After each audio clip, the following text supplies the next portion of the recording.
નમસ્કાર સાથીઓ, હું આપનો મિત્ર ડૉક્ટર ભાવિનકુમાર શાંતિલાલ વસાવા. આપણે જે જોઈ રહ્યા છે તે ઝઘડિયાથી લઈ વાલિયા સુધીનો આ રસ્તો બની રહ્યો છે અને એનું વાઇડનિંગ અને સ્ટ્રેન્થનિંગનું કામ ચાલુ થયું છે. આ તમારા અને મારા ટેક્સની ઇન્કમથી આ રસ્તો બની રહ્યો છે. તો આ રસ્તો 46 કરોડ 36 લાખની માતબર રકમથી બની રહ્યો છે. પણ આ રસ્તામાં શું થઈ રહ્યું છે આ બાબતે મેં જે તે અધિકારીને પણ જાણ કરી છે અને આપની માધ્યમમાં પણ હું લાવું છું. આ રસ્તાની અંદર બેઝમાં રેતી વાપરવામાં આવી રહી છે. આ રેતી સીધી નદીમાંથી લાવીને યુઝ કરવામાં આવી રહી છે અને તેના ઉપર પછી આ રીતે લેયરિંગ કરવામાં આવ્યું છે.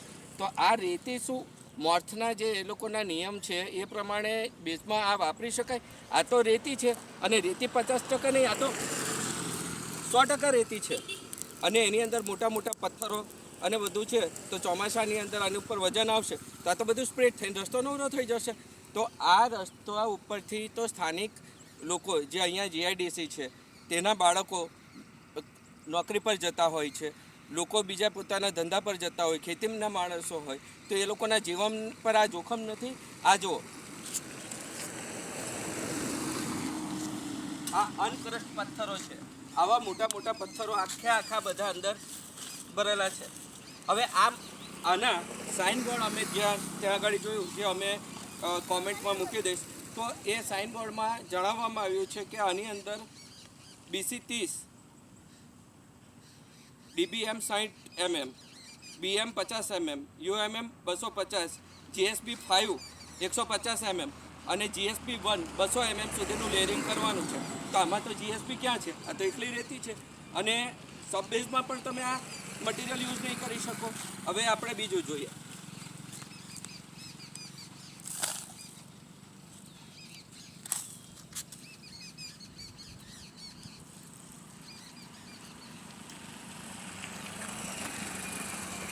આ જે રેતી યુઝ થઈ રહી છે તો આમાં તો આ સ્પષ્ટ પાણી નાખતાની વારમાં દેખાય છે કે આમાં મંટોળું છે. તો આમાં 5% કરતાં વધારે માટી હોય તો આ પણ યુઝ નહીં થઈ શકે અને 50% કરતાં વધુ પ્રમાણમાં રેતી રોડના કામમાં કઈ રીતે વાપરી શકાય?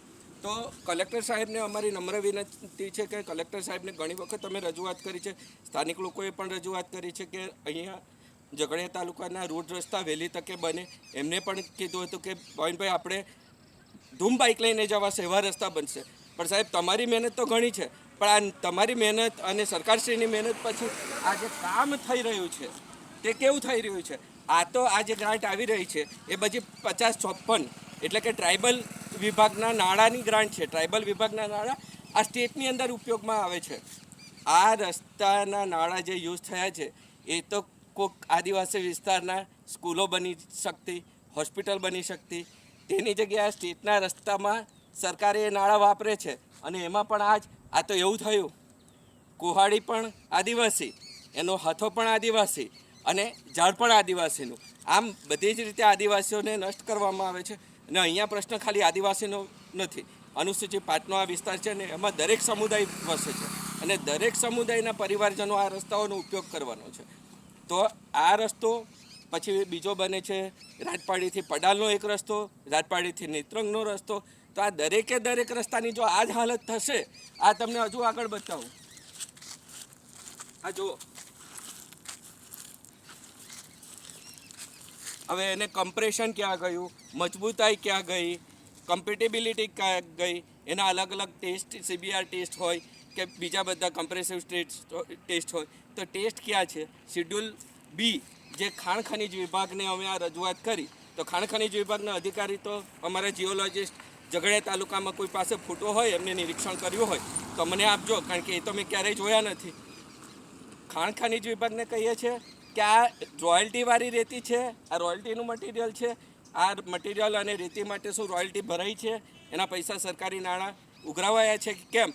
તો કે તમે રોડવાળાને કહો. રોડવાળાને કહે કે આપણે શાંતિથી જોઈશું. એટલે આ બધું પતી જશે ત્યાર પછી દરેક અધિકારી જાગશે. તો ખાણ ખનિજ અધિકારીને પણ અમારી નમ્ર અરજ છે કે આ રોયલ્ટી, આ મટીરિયલ કઈ લીઝોમાંથી આવે છે, એની રોયલ્ટી ભરાઈ છે કે નહીં તે ચકાસે. અને ભરૂચ જિલ્લાના એન્જિનિયરશ્રી, એક્ઝિક્યુટિવ એન્જિનિયરને પણ અમારી નમ્ર વિનંતી છે કે રોડની ગુણવત્તા જળવાય, લોકોને સુખાકારી મળે એનું ધ્યાન આપે. અને ભરૂચ જિલ્લા કલેક્ટરશ્રી, સીએમશ્રી અને પીએમ સાહેબને અમારી નમ્ર અરજ છે કે આ બધી વસ્તુઓ પર ધ્યાન આપી લોકોને શીખવાડી માટે યોગ્ય કાર્યવાહી કરે. હું આપનો મિત્ર ડૉક્ટર ભાવિનકુમાર શાંતિલાલ વસાવા, ભરૂચથી.